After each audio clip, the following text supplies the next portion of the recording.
Hi everybody and welcome. Today I have the latest Apple AirPods 4 from Apple, and I'm going to tell you how can you easily pair these headphones with your Windows PC.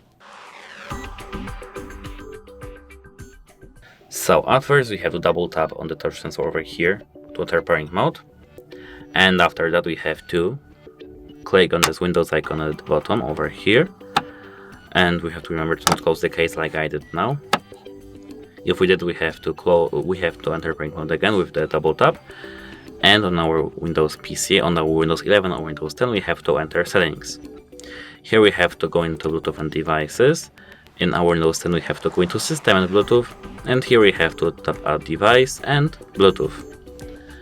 Now we have to wait a moment until our Windows device detects our AirPods. As you can see there over here, we have to click on it.